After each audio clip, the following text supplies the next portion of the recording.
ಹ್ಮ್.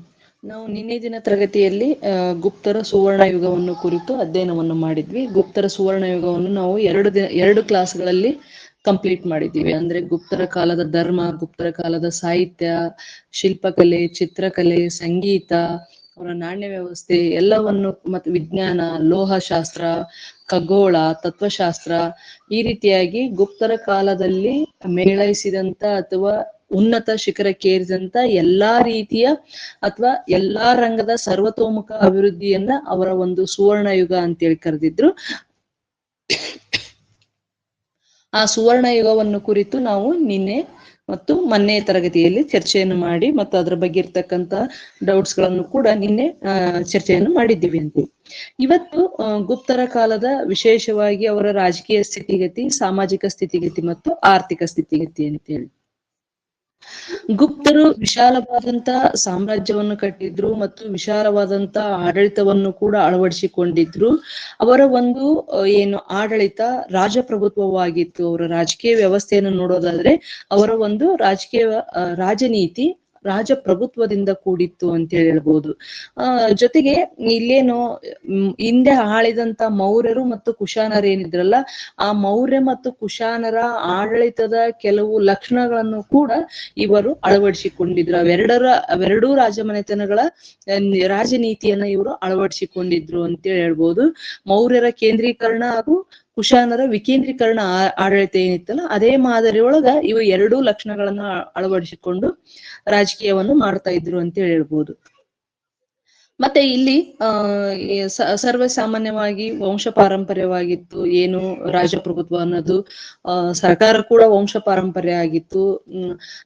ರಾಜ ಅಂದ್ರೆ ಹಿರಿಯ ಮಗ ರಾಜನಾಗಿರ್ತಾ ಇದ್ದ. ಅವನ ಮರಣದ ನಂತರ ಹಿರಿಯ ಮಗನಿಗೆ ಮತ್ತೆ ಸಿಂಹಾಸನ ಪ್ರಾಪ್ತಿ ಆಗ್ತಾ ಇತ್ತು. ಕೆಲವು ಸಂದರ್ಭದಲ್ಲಿ ಸೂಕ್ತ ಉತ್ತರಾಧಿಕಾರಿಗಳು ಸಿಗದೇ ಇದ್ದ ಸಂದರ್ಭದಲ್ಲಿ ಬೇರೆಯವರನ್ನ ಅಥವಾ ಅವನಿಗಿಂತ ಕಿರಿಯರನ್ನ ಇವರು ಪಟ್ಟಾಧಿಕಾರಕ್ಕೆ ತರ್ತಾ ಇದ್ರು ಅಂತ ಹೇಳ್ಬೋದು. ರಾಣಿಯರಿಗೂ ಕೂಡ ಆಡಳಿತದಲ್ಲಿ ಭಾಗವಹಿಸ್ಲಿಕ್ಕೆ ಅವಕಾಶ ಇರಲಿಲ್ಲ ಗುಪ್ತರಲ್ಲಿ ಅಂತ ಹೇಳ್ಬೋದು. ಅಂದ್ರೆ ನಾವು ಶಾತವಾಹನರಲ್ಲಿ ರಾಣಿಯರನ್ನ ನೋಡ್ತೀವಿ, ಆದ್ರೆ ಗುಪ್ತರ ಕಾಲದಲ್ಲಿ ರಾಣಿಯರು ಆಡಳಿತದಲ್ಲಿ ಭಾಗವಹಿಸಿದ ಉದಾಹರಣೆಗಳು ನಮಗೆ ಸಿಗಂಗಿಲ್ಲ ಅಂತೇಳಿ.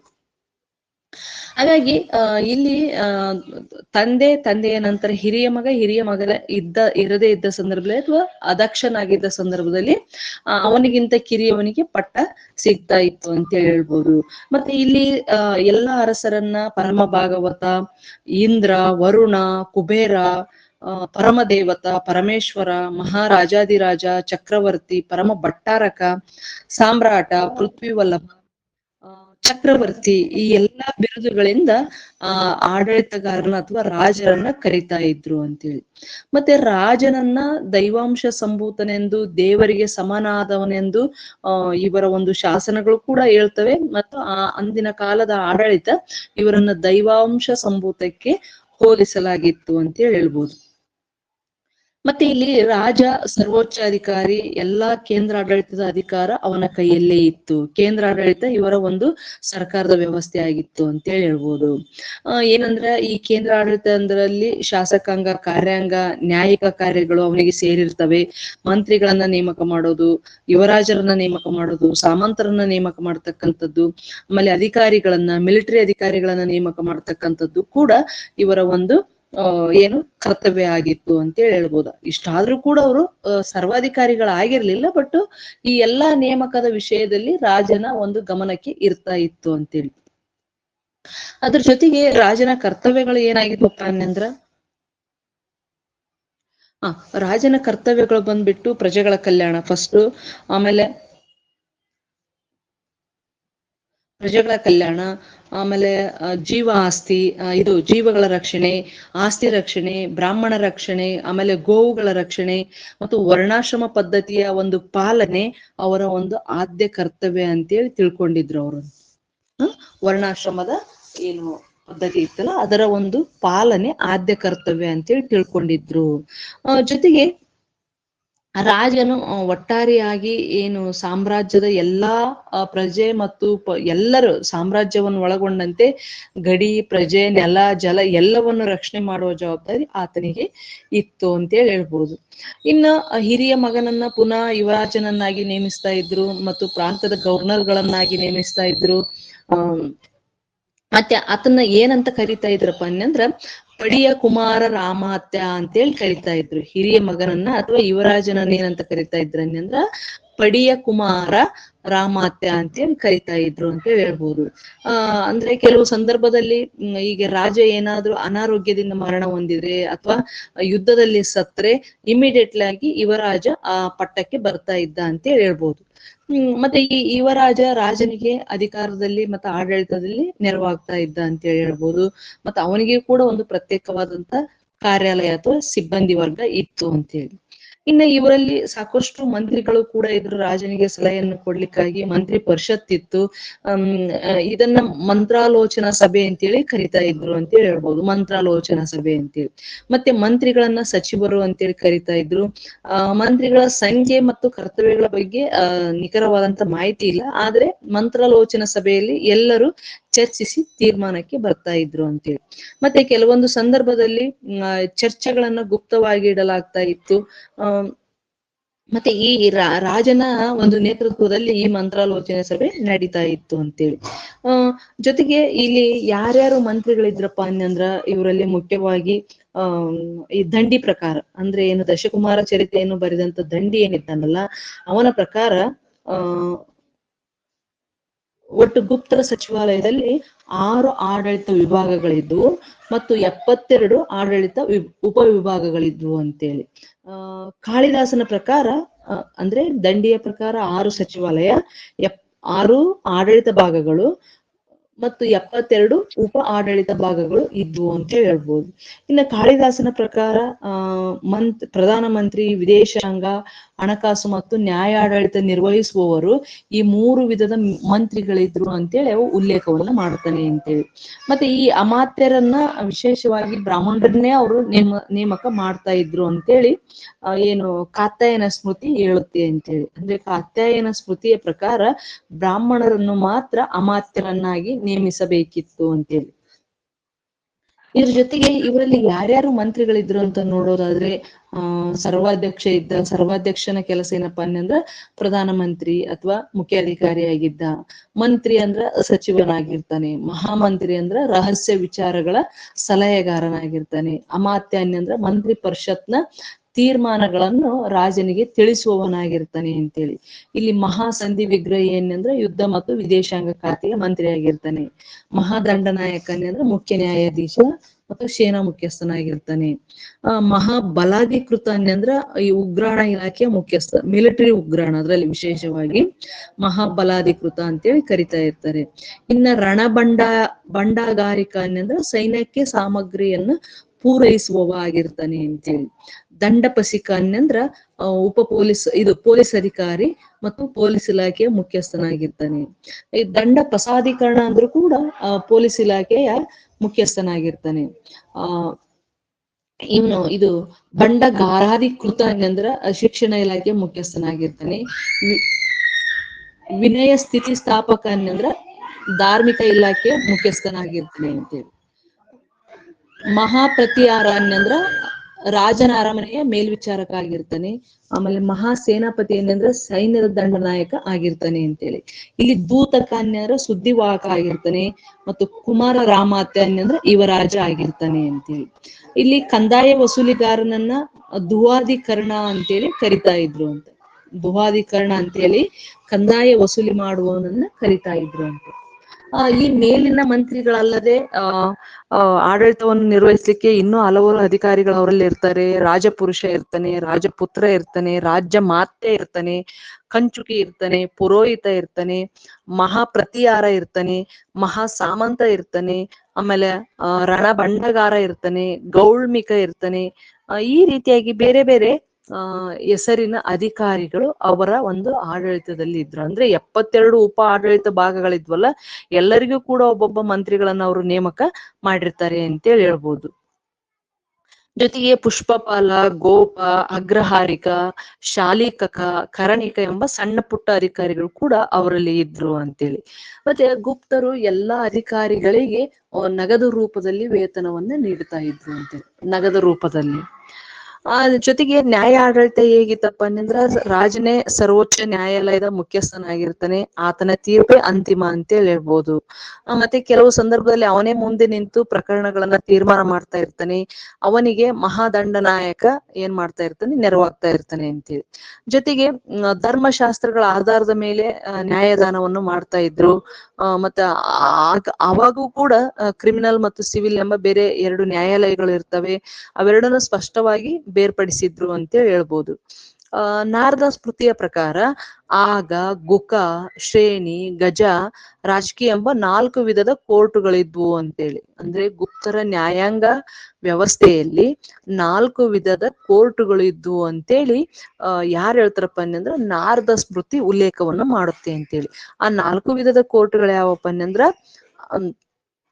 ಗುಕ, ಶ್ರೇಣಿ, ಗಜ ಮತ್ತು ಆಗ, ಈ 4 ವಿಧದ ಕೋರ್ಟ್ಗಳು ಇದ್ವು ಅಂತೇಳಿ. ಮೊದಲ 3 ಕೋರ್ಟ್ಗಳು ಏನಪ್ಪಾ ಅಂತಂದ್ರ ಸಾರ್ವಜನಿಕರಿಗಾಗಿ ಇದ್ದಾರೆ. ಯಾವ್ಯಾವು? ಆಗ, ಗುಕ, ಶ್ರೇಣಿ, ಈ ಮೊದಲ 3 ಏನಿದ್ದಾವಲ್ಲ, ಆಗ, ಗುಕ, ಶ್ರೇಣಿ, ಇವು 3 ಸಾರ್ವಜನಿಕರಿಗಾಗಿ ಇದ್ದರೆ, 4ನೇದ್ದು ಏನಾಗಿತ್ತಪ್ಪ ಅಂತಂದ್ರ ಸರ್ಕಾರಕ್ಕಾಗಿ. ಅಂದ್ರೆ ಸರ್ಕಾರ ಏನಾದ್ರು ತಪ್ಪು ಮಾಡಿದ್ರಿ, ಈಗ ನಮ್ಮಲ್ಲಿ ಐತಲ್ಲ ನ್ಯಾಯಾಂಗ ವ್ಯವಸ್ಥೆಯಲ್ಲಿ ನ್ಯಾಯಾಂಗ ವಿಮರ್ಶೆ ಒಂದು ಭಾಗನೇ ಇದೆ. ಆ ನ್ಯಾಯಾಂಗ ವಿಮರ್ಶೆಯಲ್ಲಿ ನ್ಯಾಯಾಂಗ ಏನಾದ್ರು ತಪ್ಪು ಮಾಡಿದ್ನಂದ್ರ ಪುನಃ ಅದನ್ನ ವಿಮರ್ಶೆ ಮಾಡಿಕೊಂಡು ಮತ್ತೆ ಮರು ಪ್ರಕರಣವನ್ನ ದಾಖಲು ಮಾಡಿಕೊಳ್ತೈತಿ. ಅಲ್ಲಿ ಕೂಡ 4ನೇ ಏನ್ ಗಜ ಐತಲ್ಲ, ಇದು ಸರ್ಕಾರಕ್ಕಾಗಿ ಇತ್ತು ಅಂತೇಳಿ. ಜೊತೆಗೆ ಇಲ್ಲಿ ನಾರದ ಮತ್ತು ಬೃಹಸ್ಪತಿ, ಆಮೇಲೆ ಕಾತ್ಯಾಯನ, ಇವರೆಲ್ಲರೂ ಕಾನೂನು ಕೃತಿಗಳನ್ನ ರಚಿಸಿದ್ರು. ಈ ಸಮಿತಿಗಳಿದ್ದವಲ್ಲ, ಕಾನೂನು ಸಮಿತಿಗಳಾಗಿದ್ವು ಅಂತ ಹೇಳ್ಬೋದು. ಜೊತೆಗೆ ಇಲ್ಲಿ ದಂಡನಾಯಕರು ಕೂಡ ಪ್ರಾಂತ್ಯಗಳಲ್ಲಿ ಈ ಸೈನ್ಯದ ನಿರ್ವಹಣೆ ಜೊತೆಗೆ ನ್ಯಾಯವನ್ನು ಕೂಡ ನಿರ್ವಹಿಸ್ತಾ ಇದ್ರು ಅಂತ ಹೇಳ್ಬೋದು. ಆಮೇಲೆ ಈ ನ್ಯಾಯಾಂಗಗಳಲ್ಲಿ ಕೂಡ ಶ್ರೇಣಿಗಳಿದ್ವು. ಗ್ರಾಮಗಳಲ್ಲಿ ಪಂಚಾಯತಿಗಳು ಮತ್ತು ಈ ಪಂಚಾಯತಿಗಳೇ ನ್ಯಾಯದಾನವನ್ನ ಮಾಡ್ತಾ ಇದ್ವು ಅಂತೇಳಿ ಹೇಳ್ಬೋದು. ಇಲ್ಲಿ ಇನ್ನೊಂದ್ ಏನ್ ಹೇಳ್ಬೇಕಪ್ಪ ಅಂತಂದ್ರ ಅನೇಕ ನ್ಯಾಯಶಾಸ್ತ್ರ ಗ್ರಂಥಗಳನ್ನ ಇವರ ಕಾಲದಲ್ಲಿ ರಚಿಸಲಾಯಿತು ಅಂತೇಳಿ ಹೇಳ್ಬೋದು. ಆದ್ರೆ ಗುಪ್ತರ ಮೌರ್ಯರ ಕಾನೂನುಗಳಿಗೆ ಹೋಲಿಸಿದರೆ ಇಲ್ಲಿಯ ಕಾನೂನು ಸರಳವಾಗಿದ್ವು. ಶಿಕ್ಷೆಗಳು ಕೂಡ ಕಠಿಣವಾಗಿರ್ಲಿಲ್ಲ, ಶಿಕ್ಷೆಗಳು ಕೂಡ ಸರಳವಾಗಿದ್ವು ಅಂತ ಹೇಳಿ ಹೇಳ್ಬೋದು. ಅಂದ್ರೆ ಎಷ್ಟೇ ದೊಡ್ಡ ಅಪರಾಧ ಮಾಡಿದ್ರು ಲಾಸ್ಟ್ ದೊಡ್ಡ ಶಿಕ್ಷೆಯನ್ನೇ ಅಂದ್ರ ಬಲಗೈಯನ್ನು ಕತ್ತರಿಸುವುದಾಗಿತ್ತು ಅಂತ ಹೇಳಿ ಹೇಳ್ಬೋದು. ಆಮೇಲೆ ಅಂಗಾಂಗ ಕತ್ತರಿಸುವುದು, ಸೆರೆಮನೆ ವಾಸ, ದಂಡ, ಇವೆಲ್ಲವೂ ಸಾಮಾನ್ಯ ಶಿಕ್ಷೆಗಳಾಗಿದ್ವು. ಆದ್ರೆ ಬಲಗೈ ಕತ್ತರಿಸುವುದು ದೊಡ್ಡ ಶಿಕ್ಷೆ ಆಗಿತ್ತು ಅಂತ ಹೇಳ್ಬೋದು. ಮತ್ತೆ ಇವರ ಕಾಲದಲ್ಲಿ ಏನಪ್ಪಾ ಅಂತಂದ್ರೆ ಮರಣದಂಡನೆ ಇರಲಿಲ್ಲ ಅಂತೇಳಿ. ಗುಪ್ತರ ನ್ಯಾಯಾಂಗದಲ್ಲಿ ಅಥವಾ ನ್ಯಾಯ ವ್ಯವಸ್ಥೆಯಲ್ಲಿ ಮರಣದಂಡನೆ ಇರ್ಲಿಲ್ಲ ಅಂತೇಳಿ. ಜೊತೆಗೆ ಇಲ್ಲಿ ಮುದ್ರಾ ರಾಕ್ಷಸ ನಾಟಕದಿಂದ ಕೆಲವೊಂದು ವಿಷಯ ಗೊತ್ತಾಗ್ತವೆ. ಕುದಿಯುವ ನೀರಿನಲ್ಲಿ ಮುಳುಗಿಸುವುದು, ಆನೆ ಕಾಲಿನಿಂದ ತುಳಿಸ್ತಕ್ಕಂಥ ಶಿಕ್ಷೆ, ವಿಷ ಕುಡಿಸುವುದು, ಬೆಂಕಿಯಲ್ಲಿ ಹಾಕುವುದು, ಕಣ್ಣು ಕೀಳಿಸುವಂತ ಮೊದಲಾದ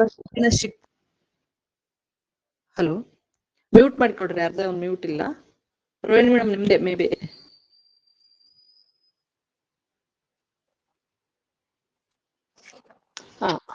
ಮತ್ತೆ ನಂದೊಂದು ರಿಕ್ವೆಸ್ಟ್, ಎಲ್ಲರೂ in time join agri. Non join ಆಗಿ ನಾನು ಬೇಗ 6 ನಾನು 7 ಗಂಟೆಗೆ ಕ್ಲಾಸ್ ಮಾಡೋದಾದ್ರೆ 6:50 ಲೈವ್ ಬಂದಿರ್ತೀನಿ. ನೀವ್ ಯಾರು ಬರಂಗೇ ಇಲ್ಲ. ಇವತ್ತು ಇಬ್ರು ಮಾತ್ರ ಬಂದಾದ್ಮೇಲೆ ಇನ್ ಉಳಿದವ್ರು 7:10 ಮೇಲೆ ಬಂದಿದ್ದೀರಾ.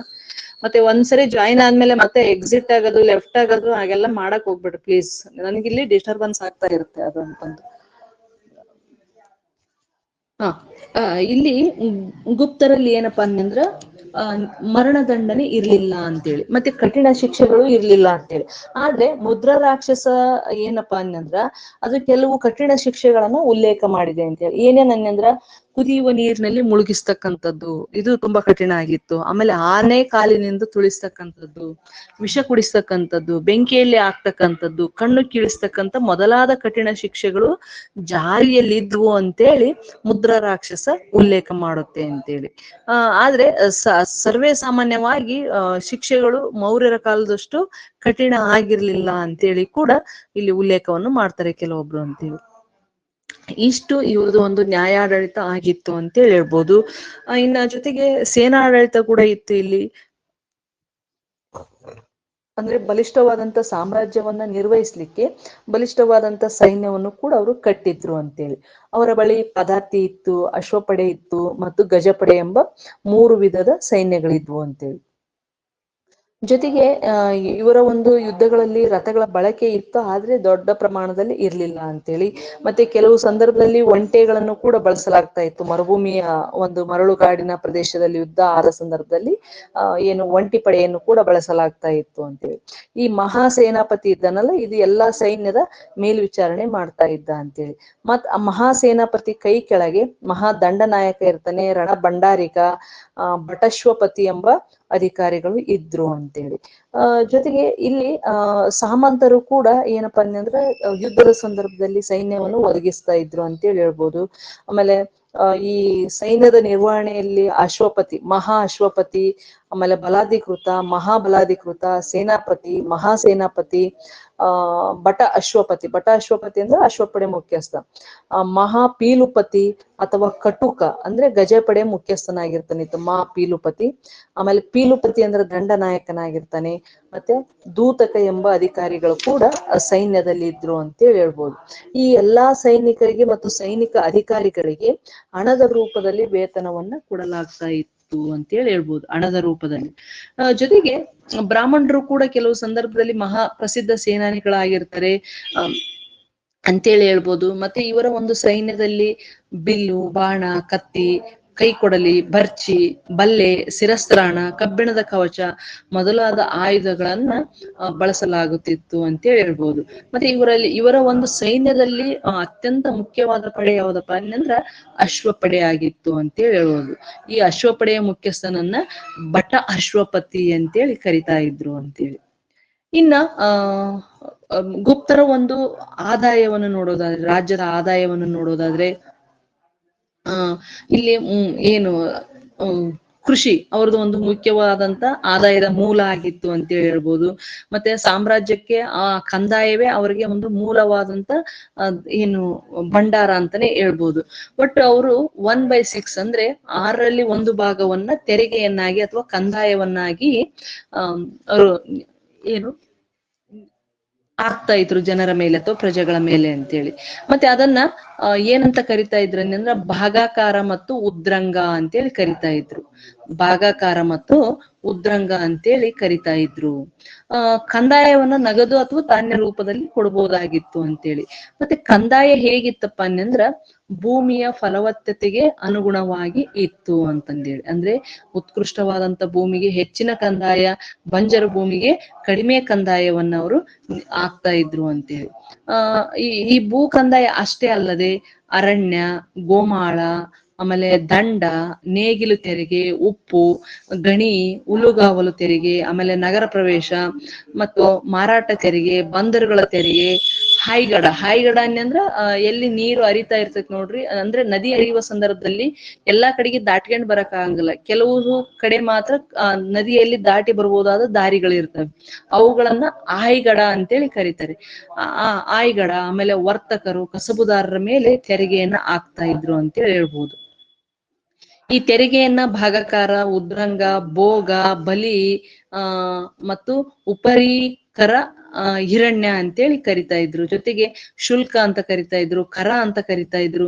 ಇಲ್ಲಿ ವಿಶೇಷವಾಗಿ ಉದ್ರಂಗ ಐತಲ್ಲ, ಇದು ನೀರಾವರಿ ತೆರಿಗೆ ಅಂತೇಳಿ ಪ್ರಸಿದ್ಧಿಯಾಗಿತ್ತು ಅಂತೇಳಿ. ಉದ್ರಂಗ ಅನ್ನೋದು ನೀರಾವರಿ ತೆರಿಗೆ ಆಗಿತ್ತು ಅಂತೇಳಿ. ಮತ್ತೆ ಭಾಗಾಕಾರ ಅನ್ನೋದು ಭೂ ಕಂದಾಯ ಆಗಿತ್ತು ಅಂತೇಳಿ.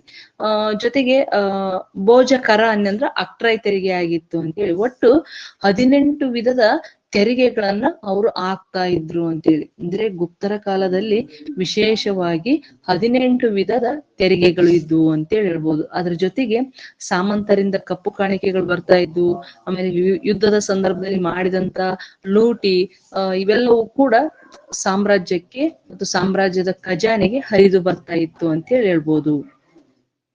ಇನ್ನ ಇನ್ನೊಂದು ನಿನ್ನೆ ನಾವು ಹೇಳಿದ್ವಿ, ಉಳಿಗಮನೆ ಪದ್ಧತಿಯಲ್ಲಿ ವಿಷ್ಟಿ ಎಂಬ ಉಚಿತ ಸೇವೆ ಇತ್ತು ಅಂತೇಳಿ. ಆ ಏನಪ್ಪಾ ಅಂದ್ರ ಆ ಸೈನ್ಯ ಚಲಿಸುವಾಗ ಸ್ಥಳೀಯರೇ ಅದನ್ನ ಪೂರೈಸ್ಬೇಕಿತ್ತು, ಇಲ್ಲಂದ್ರ ಗೇಣಿದಾರರು ಅಥವಾ ಜೀತದಾಳಗಳು ಅದನ್ನ ಮಾಡ್ಬೇಕಾಗಿತ್ತು ಅಂತ ಹೇಳ್ಬೋದು. ಇದು ಒಂದು ರೀತಿ ಉಚಿತ ಸೇವೆ ಆಗಿತ್ತು, ಶ್ರೀಮಂತರಿಗೆ ಮಾಡುವ ಉಚಿತ ಸೇವೆ ಆಗಿತ್ತು ಅಂತ ಹೇಳ್ಬೋದು. ಈ ಇಷ್ಟೆಲ್ಲಾ ತೆರಿಗೆಗಳಿದ್ರು ಕೂಡ ಇದರ ಪ್ರಮಾಣ ಹೆಚ್ಚಾಗಿರ್ಲಿಲ್ಲ, ಭಾರವಾಗಿರ್ಲಿಲ್ಲ ಅಂತೇಳಿ ಸುಲಭವಾಗಿ ಪಾವತಿಸಬಹುದಾಗಿತ್ತು. ಅಂದ್ರೆ 1/6 ಐತಲ್ಲ, ಅಂದ್ರೆ 6ರಲ್ಲಿ 1 ಭಾಗವನ್ನು ಮಾತ್ರ ಅವರಿಗೆ ಕೊಡ್ಬೇಕಾಗಿತ್ತು ಅಂತ ಹೇಳ್ತಾರೆ. ಜೊತೆಗೆ ವಿವಿಧ ಭಾಗಗಳಲ್ಲಿ ಏನಂದ್ರೆ ಈ ಭೂಮಿಯನ್ನು ಅಳಿತಕ್ಕಂತ ಮಾಪಕಗಳಿದ್ವು ಅವರಲ್ಲಿ.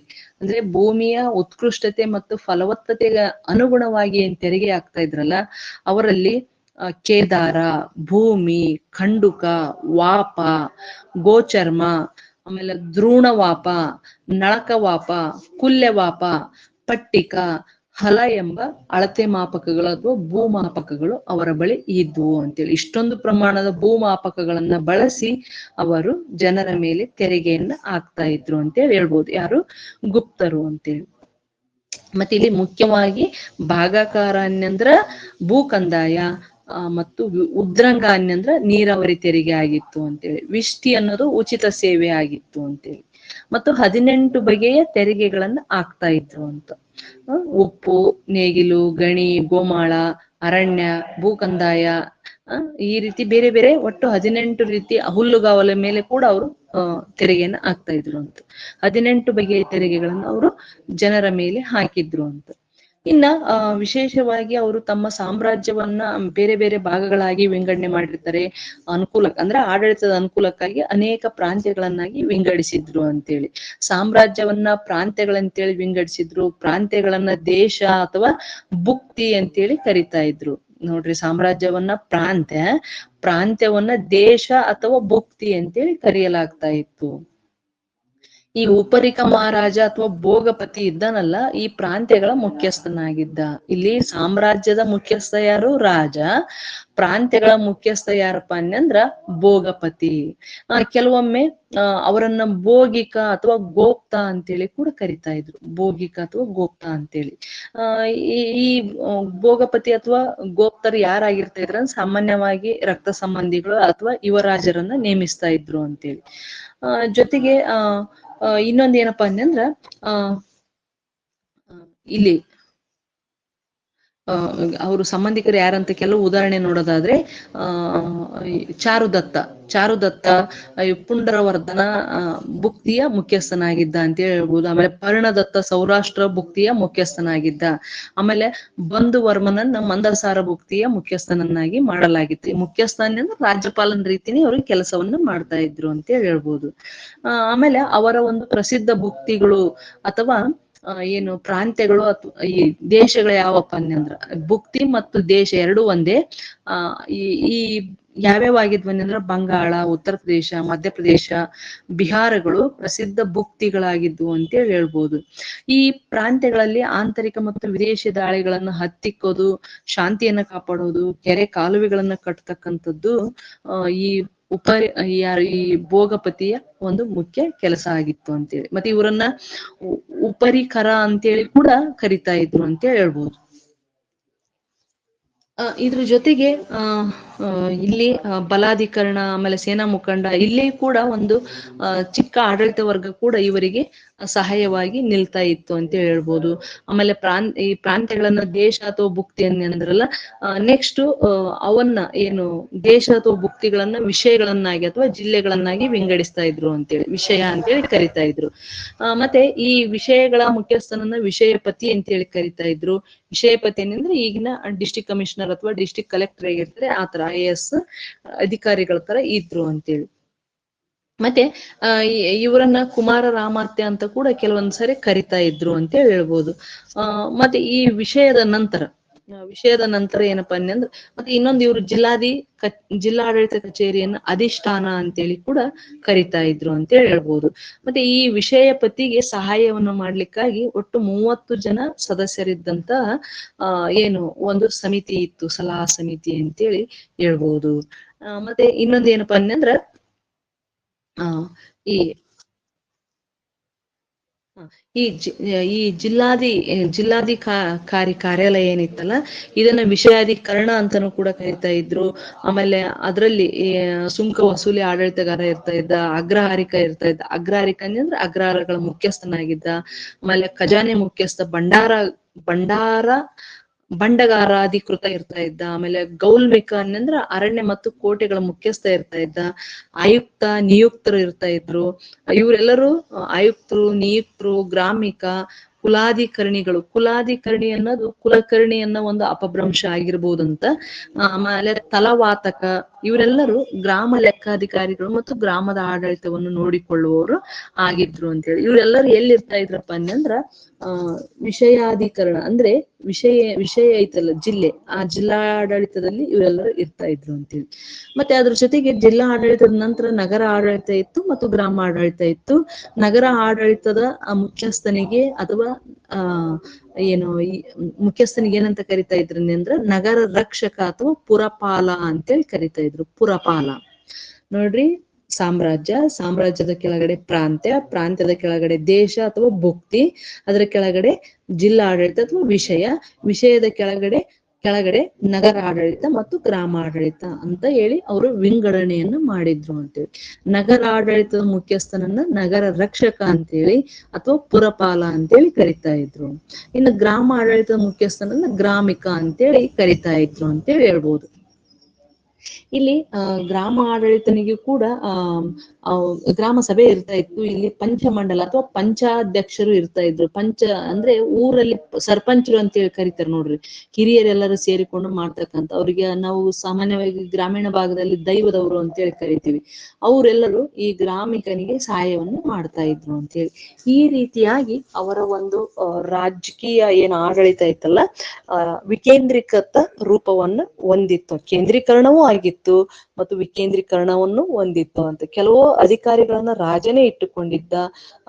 ಜೊತೆಗೆ ಅವನಿಗೆ ಸಹಾಯಕ್ಕಾಗಿ ಈ ಸಾಮ್ರಾಜ್ಯವನ್ನ ವಿಂಗಡಣೆ ಮಾಡಿ ಪಿರಮಿಡ್ ಆಕಾರದಲ್ಲಿ ಜನರ ಒಂದು ಏಳಿಗೆಗಾಗಿ ಅವರ ಬಳಿಯೇ ಅಧಿಕಾರವನ್ನ ವಿಕೇಂದ್ರೀಕರಿಸಿದ್ರು ಅಂತೇಳಿ ಹೇಳ್ಬೋದು. ಮತ್ತೆ ಇನ್ನೊಂದೇನಪ್ಪಾ ಅಂದ್ರ ಮುಖ್ಯವಾಗಿ ಅವರ ಒಂದು ಸಾಮಾಜಿಕ ಸ್ಥಿತಿಗತಿ ಅಂತೇಳಿ, ಆರ್ಥಿಕ ಸ್ಥಿತಿಗತಿ ನೋಡ್ಕೊಂಡು ಆಮೇಲೆ ನಾವು ಸಾಮಾಜಿಕ ಸ್ಥಿತಿಗತಿಯನ್ನ ಮಾತಾಡೋಣ. ಈ ಆರ್ಥಿಕ ಸ್ಥಿತಿಗತಿ, ಗುಪ್ತರದು ವಿಶಾಲವಾದಂತಹ ಏನು ಸಾಮ್ರಾಜ್ಯ ಇತ್ತು, ಅವರ ಆರ್ಥಿಕ ಸ್ಥಿತಿಗತಿ ಕೂಡ ಸುಭದ್ರವಾಗಿತ್ತು ಮತ್ತು ಸ್ಥಿರವಾಗಿತ್ತು ಅಂತೇಳಿ ಹೇಳ್ಬೋದು. ಅವರ ಒಂದು ಸಾಮ್ರಾಜ್ಯದಲ್ಲಿ ಕೃಷಿ, ಕೈಗಾರಿಕೆ, ವ್ಯಾಪಾರ, ವಾಣಿಜ್ಯ, ಬ್ಯಾಂಕಿಂಗು ಮತ್ತು ಬೇರೆ ಬೇರೆ ಉದ್ಯಮಗಳು ಕೂಡ ಅವರ ಒಂದು ಸಾಮ್ರಾಜ್ಯದಲ್ಲಿ ಅಭಿವೃದ್ಧಿಯನ್ನು ಕಂಡಿದ್ದು ಅಂತೇಳಿ ಹೇಳ್ಬೋದು. ಕೃಷಿ ಬಹುಜನರ ಒಂದು ವೃತ್ತಿಯಾಗಿತ್ತು.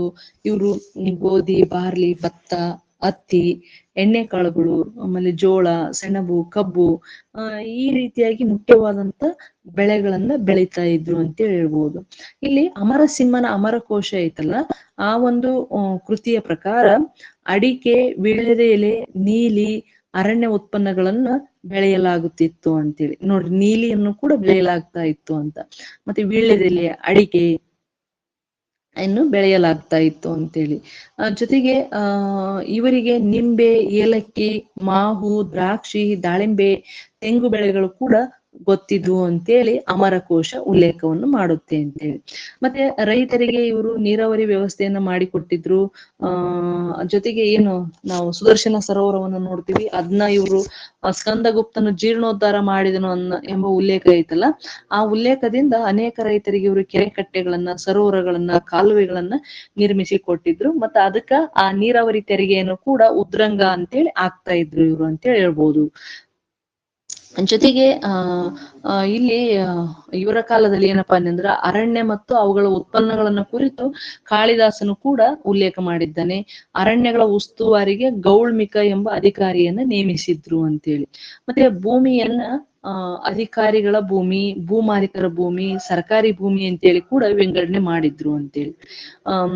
ಇಲ್ಲಿ ಏನಪ್ಪಾ ಅಂತಂದ್ರೆ ಭೂಮಿಗಳು ಸಾಗುವಳಿ ಭೂಮಿ ಬೇರೆ ಇತ್ತು, ವ್ಯರ್ಥ ಅಂದ್ರೆ ಬಂಜರು ಭೂಮಿ ಬೇರೆ ಇತ್ತು, ಮತ್ತು ಅರಣ್ಯ ಭೂಮಿ ಬೇರೆ ಇತ್ತು ಅಂತೇಳಿ. ಅದನ್ನ ಏನಂತ ಕರಿತಾ ಇದ್ರು ಅಂದ್ರ ಸಾಗುವಳಿ ಭೂಮಿಯನ್ನ ಕ್ಷೇತ್ರ ಅಂತ ಕರಿತಾ ಇದ್ರು, ಬಂಜರು ಭೂಮಿಯನ್ನ ಖಿಲ ಅಂತೇಳಿ ಕರಿತಾ ಇದ್ರು, ಮತ್ತು ಅರಣ್ಯ ಭೂಮಿಯನ್ನ ಅಪಹರತ್ ಅಂತೇಳಿ ಕರಿತಾ ಇದ್ರು ಅಂತ ಹೇಳ್ಬೋದು. ಜೊತೆಗೆ ವಸ್ತಿ ಎಂಬ ಒಟ್ಟು 4 ವಿಧದ ಭೂಮಿಯ ವಿಧಗಳು ಇದ್ದು, ಆ ಭೂಮಿಗೆ ಅನುಗುಣವಾಗಿ ಇವರು ತೆರಿಗೆಯನ್ನ ಹಾಕ್ತಾ ಇದ್ರು ಅಂತ ಹೇಳ್ಬೋದು. ಮತ್ತೆ ಇವರ ಕಾಲದಲ್ಲಿ ಭೂದಾನಗಳು ಭೂದತ್ತಿಗಳು ಸಾಕಷ್ಟು ಪ್ರಮಾಣದಲ್ಲಿ ಜಾರಿಯಲ್ಲಿದ್ದರಿಂದ ಮುಂದೆ ಅದು ಉಳಿಗಮಾನ್ಯ ಪದ್ಧತಿಗೆ ಅವಕಾಶವನ್ನು ನೀಡಿತು ಅಂತೇಳಿ ಹೇಳ್ಬೋದು.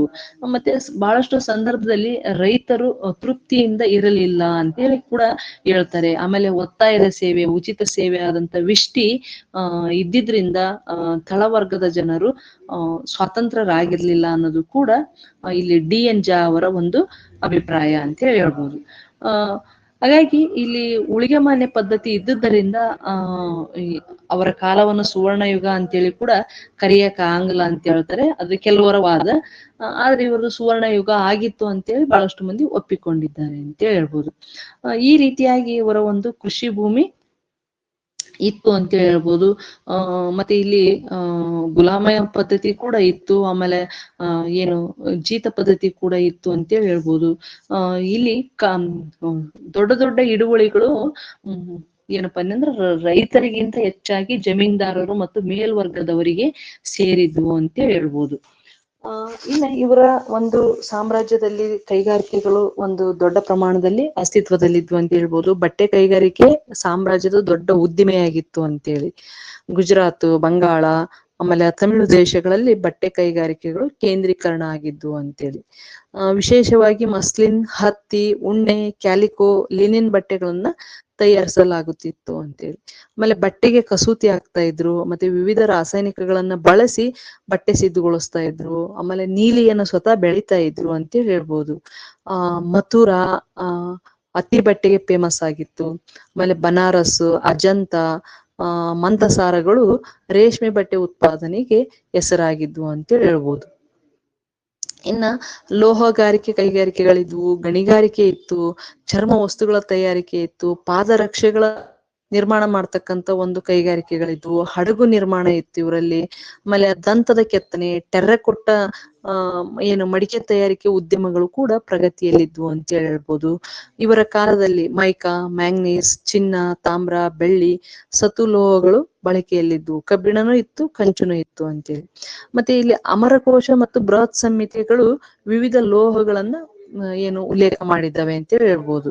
ಈ ಏನು ಮೇಲೆ ಹೇಳಿದ್ವಲ್ಲ, ಮ್ಯಾಂಗ್ನೀಸು, ಚಿನ್ನ, ಬೆಳ್ಳಿ, ತಾಮ್ರ, ಸತ್ತು, ಕಬ್ಬಿಣ, ಇವೆಲ್ಲವನ್ನ ಈ 2 ಕೃತಿಗಳು ಉಲ್ಲೇಖ ಮಾಡಿದ್ದಾವೆ ಅಂತೇಳಿ. ಮತ್ತೆ ಇವರ ಒಂದು ಇದ್ರಲ್ಲಿ ಎಲ್ಲಾ ಒಂದು ವಿಧದ ವೃತ್ತಿ ಅಥವಾ ಕಸುಬುದಾರರು ಇದ್ರು ಅಂತ ಹೇಳ್ಬೋದು. ಬಡಿಗಿ, ಶಿಲ್ಪಿ, ಗಾಣಿಗ, ಆಮೇಲೆ ಕುಂಬಾರ, ಕಮ್ಮಾರ, ಚಿನ್ನ ಮತ್ತು ಬೆಳ್ಳಿಯನ್ನು ತಯಾರಿಸ್ತಕ್ಕಂತ ಏನು ಇವರೆಲ್ಲರೂ ಇವರ ಒಂದು ಸಾಮ್ರಾಜ್ಯದಲ್ಲಿ ಇದ್ರು ಅಂತ ಹೇಳ್ಬೋದು. ಒಟ್ಟು ಈ ಬೃಹತ್ ಸಂಹಿತೆಯ ಪ್ರಕಾರ ಮುತ್ತು ರತ್ನಗಳಿಂದ ಒಟ್ಟು 22 ಬಗೆಯ ಆಭರಣಗಳನ್ನ ತಯಾರಿಸ್ತಾ ಇದ್ರು ಅಂತೇಳಿ. 22 ಬಗೆಯ ಆಭರಣಗಳನ್ನ ತಯಾರಿಸ್ತಾ ಇದ್ರು ಅಂತೇಳಿ ಹೇಳ್ಬೋದು. ಹಾಗಾಗಿ ಒಟ್ಟು ಟೋಟಲ್ ಆಗಿ ಗುಪ್ತರ ಕಾಲದಲ್ಲಿ ಕೈಗಾರಿಕೆ ಅತ್ಯಂತ ಪ್ರಗತಿದಾಯಕ ಆಗಿತ್ತು ಅಂತೇಳಿ ಹೇಳ್ಬೋದು. ಇವರಲ್ಲಿ ಕೂಡ ಶ್ರೇಣಿಗಳಿದ್ವು. ನಾವು ಏನು ಶಾತವಾಹನರ ಕಾಲದಲ್ಲಿ ಶ್ರೇಣಿಗಳು, ನಿಗಮ ಮತ್ತು ಸಭೆಗಳನ್ನು ನೋಡಿದ್ವಿ. ಇವರಲ್ಲಿ ಕೂಡ ಶ್ರೇಣಿಗಳು ಇದ್ವು ಅಂತ ಹೇಳ್ಬೋದು. ಈ ವ್ಯಾಪಾರ, ವಾಣಿಜ್ಯ, ಕೈಗಾರಿಕಾ ಶ್ರೇಣಿಗಳು ಸಂಘಟಿತವಾಗಿದ್ವು ಅಂತೇಳಿ ಹೇಳ್ಬೋದು. ಇದು ಗುಪ್ತರ ಆರ್ಥಿಕ ವ್ಯವಸ್ಥೆ ಒಂದು ಮುಖ್ಯ ಲಕ್ಷಣ ಆಗಿತ್ತು ಅಂತೇಳಿ ಹೇಳ್ಬೋದು. ಜೊತೆಗೆ ಕಸಬುದಾರರು ಅಥವಾ ಒಂದೇ ವೃತ್ತಿಯವರು ಸೇರಿಕೊಂಡು ಈ ಶ್ರೇಣಿಗಳನ್ನ ಮಾಡಿಕೊಂಡಿದ್ರು ತಮ್ಮ ಹಿತರಕ್ಷಣೆಗಾಗಿ ಅಂತೇಳಿ. ಮತ್ತೆ ತಮ್ಮದೇ ಅಂತ ವೃತ್ತಿ ಸಂಘಗಳನ್ನು ಕೂಡ ಅವರು ರಚಿಸಿಕೊಂಡಿದ್ರು ಅಂತ. ಆ ಶ್ರೇಣಿಗಳನ್ನ ಪಣಿ, ಗಣ, ರಥ, ಶ್ರೇಣಿ ಎಂಬ ಹೆಸರುಗಳಿಂದ ಕರೆಯಲಾಗ್ತಾ ಇತ್ತು ಅಂತೇಳಿ. ಪಣಿ, ಗಣ, ರಥ, ಶ್ರೇಣಿ ಎಂಬ ಹೆಸರುಗಳಿಂದ ಕರೆಯಲಾಗ್ತಾ ಇತ್ತು ಅಂತ. ಪ್ರತಿ ಶ್ರೇಣಿ ಕೂಡ ಒಬ್ಬೊಬ್ಬ ಅಧ್ಯಕ್ಷ ಮತ್ತು ಸದಸ್ಯರನ್ನ ಒಳಗೊಂಡಿತ್ತು ಅಂತೇಳಿ. ಈ ಸದಸ್ಯರ ಸಂಖ್ಯೆ ಎಷ್ಟಿತ್ತಪ್ಪ ಅಂದ್ರ 3 ರಿಂದ 5 ಜನ ಇರ್ತಾ ಇತ್ತು ಅಂತೇಳಿ. ಈ ಅಧ್ಯಕ್ಷನನ್ನ ಶ್ರೇಟಿ ಅಂತೇಳಿ ಅಥವಾ ಶ್ರೇಷ್ಠಿ ಅಂತೇಳಿ ಕರಿತಾ ಇದ್ರು ಅಂತೇಳಿ ಹೇಳ್ಬೋದು. ಇಲ್ಲಿ ಮುಖ್ಯವಾಗಿ ಏನಪ್ಪಾ ಅಂದ್ರೆ ತೈಲೋತ್ಪಾದಕರ ಸಂಘ ಇತ್ತು. 500 ಐಹೊಳೆ ಅನ್ನೋದು ಹೆಸರು ಕೇಳಿದೀವಿ ನಾವು. 500 ಐಹೊಳೆ ನಮ್ಮ ಚಾಲುಕ್ಯರ ಕಾಲದಲ್ಲಿ ಬರ್ತೈತಿ. ಹಾಗಾಗಿ ಸರ್ತವಾಹ, ಆಮೇಲೆ ರೇಷ್ಮೆ ನೇಯ್ಗೆಕಾರ, ಈ ರೀತಿ ತೈಲಿಕ ಮತ್ತು ಕುಶಲಕರ್ಮಿಗಳ ಸಂಘ, ಕುಲಿಕ, ಕಲ್ಲು ಕುಟಿಗರ ಸಂಘ, ಬಡಗಿಗಳ ಸಂಘ, ನೇಕಾರರ ಸಂಘ, ಮಾಳ್ವದ ಮಂದಸಾರ ಸಂಘ, ಈ ರೀತಿ ಬೇರೆ ಬೇರೆ ವೃತ್ತಿಯವರು ತಮ್ಮ ಸಂಘಗಳನ್ನ ಕಟ್ಟಿಕೊಂಡಿದ್ರು ಅಂತ ಹೇಳ್ಬೋದು. ಈ ಸಂಘಗಳಲ್ಲಿ ಕೂಡ ಲೇವಾದೇವಿ ನಡೀತಾ ಇತ್ತು. ಬಂಡವಾಳವನ್ನು ಹಾಕಿಕೊಂಡು ಬಡ್ಡಿಯನ್ನು ಕೂಡ ಕೊಡ್ತಾ ಇದ್ರು ಅಂತ ಹೇಳ್ಬೋದು. ನಾರದ ಸ್ಮೃತಿಯ ಪ್ರಕಾರ ಒಟ್ಟು 15% ಬಡ್ಡಿಯನ್ನ ಇವರು ಕೊಡ್ತಾ ಇದ್ರು. ಯಾರು? ಶ್ರೇಣಿಯವರು ಅಂತೇಳಿ ಹೇಳ್ಬೋದು. ಈ ರೀತಿಯಾಗಿ ಇವರ ಒಂದು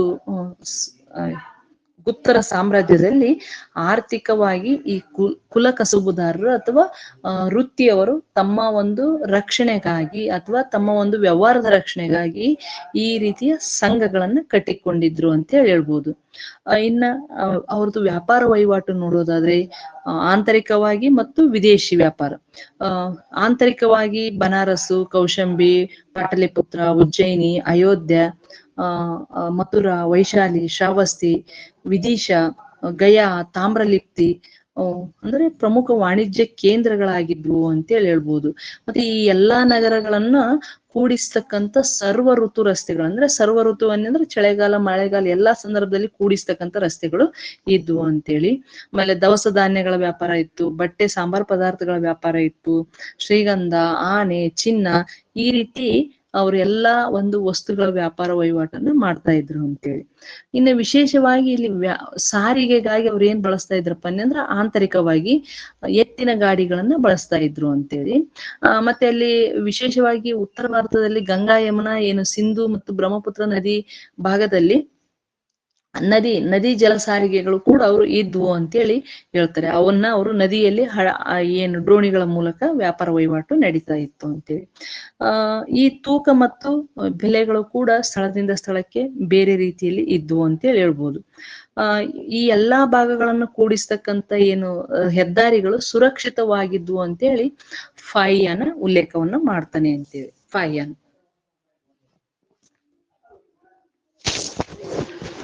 ಇನ್ನ ವಿದೇಶಿ ವ್ಯಾಪಾರದಲ್ಲಿ ವಿಶೇಷವಾಗಿ ಗುಪ್ತರು ಅಭಿವೃದ್ಧಿಯನ್ನ ಸಾಧಿಸಿದ್ರು. ಅವರು ಬೈಜಾಂಟಿಯಂ, ರೋಮ್ ಸಾಮ್ರಾಜ್ಯದ ಜೊತೆಗೆ ಸಾಕಷ್ಟು ವ್ಯಾಪಾರ ಸಂಬಂಧವನ್ನ ಇಟ್ಟುಕೊಂಡಿದ್ರು ಅಂತ ಹೇಳ್ಬೋದು.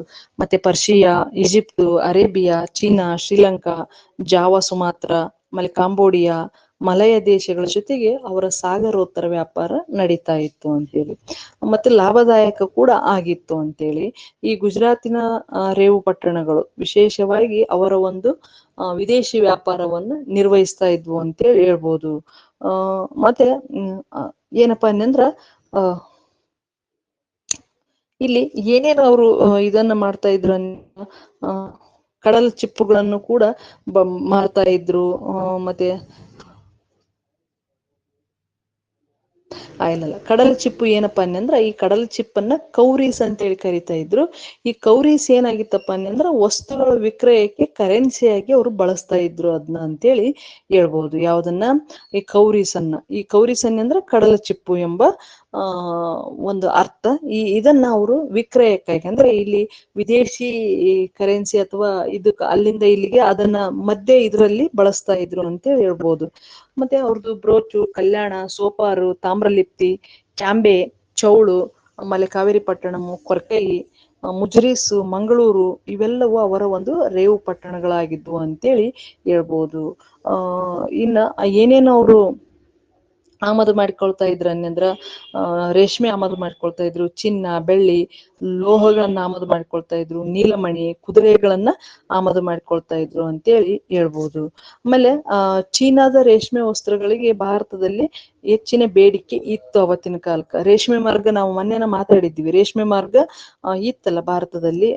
ಚೈನಾದ ಮೂಲಕ ಅದು ಏನು ಸಾಗಿ ಪರ್ಷಿಯಾಕ್ಕೆ ಏನು ತಲುಪಿ ಆಮೇಲೆ ರೋಮ್ ತಲುಪ್ತಾ ಇತ್ತಲ್ಲ, ಅದು ಭಾರತದ ಮೂಲಕ ಹಾದು ಹೋಗ್ತಾ ಇತ್ತು ಅಂತೇಳಿ. ಆ ಒಂದು ಚೀನಾದ ರೇಷ್ಮೆಗೆ ಭಾರತದಲ್ಲಿ ಬೇಡಿಕೆ ಇತ್ತು ಅಂತೇಳಿ. ಮತ್ತೆ ನಿಮಗೆ ಇನ್ನೊಂದು ಮಾಹಿತಿ ಗೊತ್ತಿರ್ಲಿ, ಭಾರತಕ್ಕೆ ರೇಷ್ಮೆಯನ್ನು ಪರಿಚಯಿಸಿದವನು ಟಿಪ್ಪು ಸುಲ್ತಾನ್ ಅಂತೇಳಿ ಹೇಳ್ತಾರೆ. ಬಟ್ ಅದಕ್ಕಿಂತ ಅಂದ್ರೆ ಇಲ್ಲಿ ಸಸಿ ಬೆಳೆಸಿದ್ದು ಮೇನ್ ಆಗಿ. ಮತ್ತೆ ರೇಷ್ಮೆ ತಳಿಗಳಲ್ಲಿ ಮುಖ್ಯವಾಗಿ 4 ವಿಧದ ತಳಿಗಳಿದ್ದಾವೆ. ಅದನ್ನ ನಾವು ಜಿಯೋಗ್ರಫಿ ಅಥವಾ ಬೇರೆ ಕ್ಲಾಸ್ ಮಾಡಿದ್ನ ನೋಡೋಣ. ಅದ್ರದ್ದು ಬಾಂಬಿಕ್ಸ್ ಮೋರಿ ಅಂತಕ್ಕಂಥದ್ದು ಏನು ರೇಷ್ಮೆಯ ಒಂದು ಹುಳ, ಅದು ಬಾಂಬಿಕ್ಸ್ ಮೋರಿ ಅಂತೇಳಿ ಕರೀತಾರೆ. ಅದನ್ನು ಮುಗ, ಟಸಾರು ಅಂತೇಳಿ ಒಟ್ಟು 4 ವಿಧದ ಏನು ದಾರವನ್ನ ತೆಗಿಬಹುದು ಅದ್ರಲ್ಲಿ ಅಂತೇಳಿ. ಹ ಇರ್ಲಿ. ಹೀಗಾಗಿ ಇಲ್ಲಿ ಇವುಗಳನ್ನ ಆಮದು ಮಾಡ್ಕೊಳ್ತಾ ಇದ್ರು ಅಂತೇಳಿ ಹೇಳ್ಬೋದು.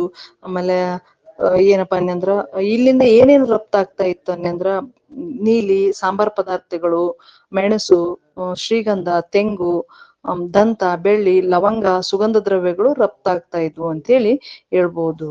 ಯಾರಿಗೆ ಅಂದ್ರೆ ಬೇರೆ ಬೇರೆ ಪ್ರದೇಶಗಳಿಗೆ ಹೋಗ್ತಾ ಇದ್ವು ನಮ್ಮ ಕಡೆಯಿಂದ ಅಂತೇಳಿ ಹೇಳ್ಬೋದು. ಇನ್ನು ಈ ಈ ಪರ್ಷಿಯನ್ನರು ಏನಿದ್ದಾರಲ್ಲ, ಅರಬ್ಬರು ಮತ್ತು ಪರ್ಷಿಯನ್ನರು ಭಾರತ ಮತ್ತು ವಿದೇಶಗಳ ನಡುವೆ ಮಧ್ಯವರ್ತಿಗಳಾಗಿ ಅವರು ವ್ಯಾಪಾರ ವಹಿವಾಟನ್ನು ನಡೆಸಿಕೊಡ್ತಾ ಇದ್ರು ಅಂತೇಳಿ ಹೇಳ್ಬೋದು. ಅಲೆಕ್ಸಾಂಡ್ರಿಯಾ ಅವತ್ತಿನ ಕಾಲದ ಒಂದು ವಿದೇಶಿಯ ಪ್ರಸಿದ್ಧ ವರ್ತಕರ ಇರ್ತಕ್ಕಂಥ ಒಂದು ನಗರ ಆಗಿತ್ತು. ಆಮೇಲೆ ಈ ಗುಜರಾತ್ ಗುಪ್ತರ ವಶ ಆದ್ಮೇಲೆ ಬೈಜಾಂಟಿಯನ್ ಸಾಮ್ರಾಜ್ಯದ ಜೊತೆಗೆ ಸಾಕಷ್ಟು ವ್ಯಾಪಾರ ವಹಿವಾಟು ವೃದ್ಧಿ ಆಯಿತು ಅಂತೇಳಿ ಹೇಳ್ಬೋದು.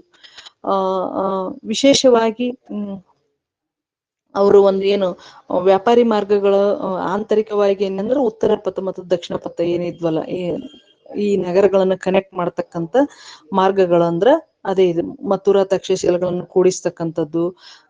ಇಲ್ಲಿ ವಾರಣಾಸಿ, ಮಥುರಾ, ವೈಶಾಲಿ, ಸಾಕೇತ, ರಾಜಗೃಹ, ತಾಮ್ರಲಿಪ್ತಿ, ಕಪಿಲವಸ್ತು, ಚಂಪ ಈ ಉತ್ತರ ಪಥದಲ್ಲಿ ಬರ್ತಕ್ಕಂಥ ಪ್ರಮುಖ ಹೆದ್ದಾರಿಯಾಗಿತ್ತು ಅಂತ. ಅದೇ ತರ ದಕ್ಷಿಣ ಪಥದಲ್ಲಿ ಆವಂತಿ, ವಿಂಧ್ಯ ಪರ್ವತಗಳ ಮೂಲಕ ಹಾದು ಹೋಗ್ತಾ ಇತ್ತು.